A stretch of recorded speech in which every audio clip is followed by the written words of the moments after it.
Hi, welcome back for another 7 Caillou challenge. This one's called Simple String Characters. In this kata, you'll be given a string and your task is to return a list of integers detailing the count of uppercase letters, lowercase, numbers, and special characters as follows. Consider the input asterisk. You can read these: apostrophe, ampersand, some letters, and some numbers. And just convince yourself that there are 4 uppercase letters, A, B, C, D. There are 5 lowercase, A through E. There are 5 numbers, right, 1 through 5. And special character count was 3 right at the beginning of the string there. More examples in the test cases, so you can scroll down to the sample tests and check those out if you're still unclear how this works, but I think it's pretty clear. One point of confusion, one little hint I'll give you is that in terms of defining what is a special character, it seems to be anything that is not a letter or a number. So hopefully you find that helpful and don't stress that too much. Otherwise, go ahead and try this one out on your own. You can definitely do this, and I will go into my solution shortly. All right, so I'll go ahead and do this a couple ways, but honestly, I just like the real simple sort of roll your own method here where we use the basic building blocks. So what we're going to do is, we see as part of this solve method, we have a contract here to return an integer array. And I'm just going to remove the space here because that's how I like it formatted. And so to that end, I'm going to just declare an integer array here. I'll just call it result. And I'm going to say new int and give me space for 4 integers in there because that's what they told us in the challenge, right? There's going to be 4 values we're working with. And then the strategy will be to go over each character in the string. We know that strings consist of characters. So we can say char chns. We'll process each character in turn. We will increment the corresponding bucket, if you will. If you can think of each of the elements or entries in this array as a bucket for counts for these different types of characters. And let's go ahead and do that. As you can imagine, once we set all those count values properly, it's just a matter of simply returning the result. So now into the magic. Well, I'm just going to walk this down. I'm going to start with uppercase and lowercase, then numbers, and then everything else I'm just going to let be a special character. So first things first, I'm going to check if the character in question, remember it's going to feed us these characters one at a time, is a letter.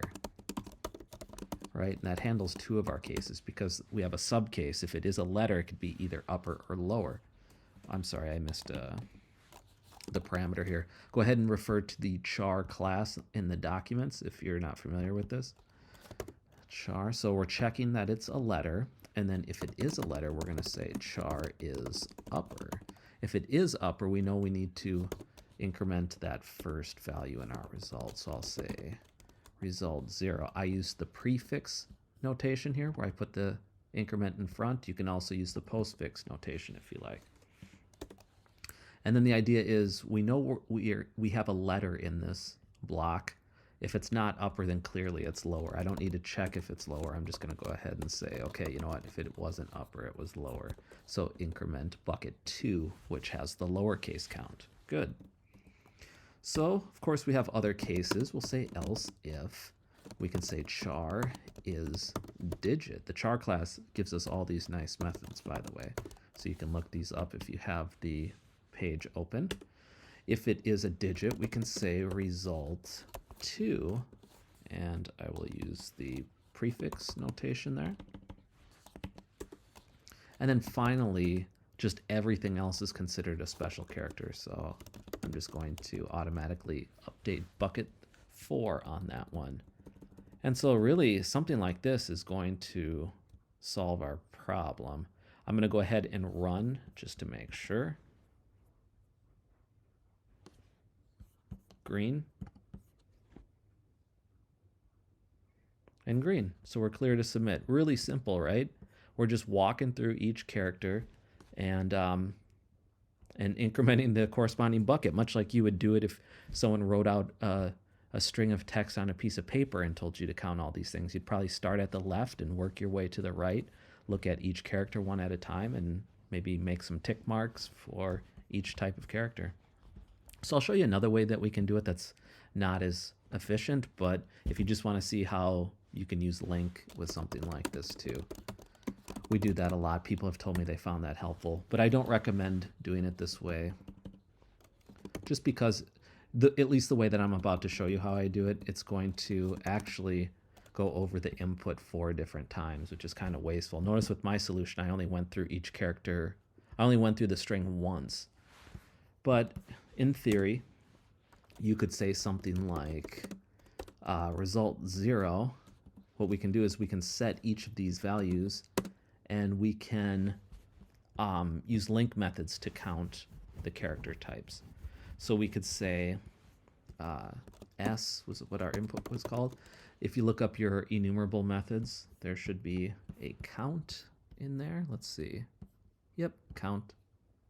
If you don't pass a parameter, it's like length or anything else. It just tells you how many elements you have. But notice this one, that satisfy a condition. So that's what I'm going to use. I'm going to use lambdas, anonymous functions, to say which characters specifically I want to count, because I don't want to count all of them.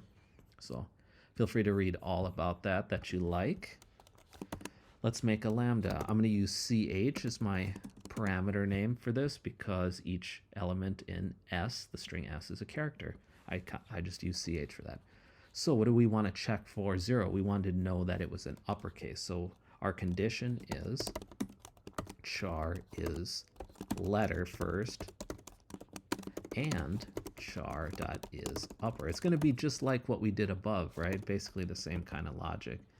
But you could do it this way, where you count each of these types and sort of load them in. But you'll see the pattern resulting here that I'm actually counting through as 4 different times. But you could do the same thing for a lowercase letter. You could say that and char is lower ch. Then for the numbers, you could say result 2 equals s count ch, char is digit ch. And then finally, for your last case, we said we defined that as char. We're going to negate this, right? We're going to say it's not a letter. We use the exclamation mark for negation there. And we got to make sure it's not a number 2 and not char is digit ch. So this will kind of do the same thing. And if you really wanted to cram this all into one line, you don't even have to declare the array first. You could just return new int size 4, use your curly braces. Remember the initializer here where you can put values in, but instead of these hard-coded numbers, you could put in this logic here if you really wanted to cram it down. But again, I don't recommend this because look, we're scanning through all the input 4 times. That's wasteful. But people, like I said, people have liked this when I show. Maybe it helps you understand how to use LINQ better. So it's just for instructional purposes only. We'll go ahead, and it's the same thing. We hit green, and green again. So I'm going to go back to what I had. This is just too wasteful for my taste. And then I'll submit mine. Get rid of my multi-line comments there. Let's see if they make me run again. They are, yeah. I don't have anything else to trim out here. No comments or anything. So really, I think this solution is just fine. I'll go ahead and submit. Grab those honor points. And then, yeah. So see how I told you, you can cram it all into just one statement, return new array. They didn't even specify the type int, and just count all of these things. Oh, so that's nice. Notice there's a letter or digit option I could have used. I know I've seen that before. I used the is letter and is digit. Remember how I kind of anded those together? Not is letter, not is digit. But yeah, they have this nice handy one where you can just get right to that. So that's why it's good to review these answers, right? Like now, next time I'm in that boat, I'll probably remember, oh yeah, there's a is letter or digit. And of course, I should have had the doc page open. I would have seen that when scanning through. That seems to be a popular approach here. So go ahead. That looks more like our other solution that we did. Same with this. Maybe not a lot of variation. Okay, you got some regular expressions in here. So again, feel free to look through this. You know where to find me if you have questions. As usual, I appreciate the likes and subs and the views. You guys are awesome. And I will see you in another video. Thanks for watching.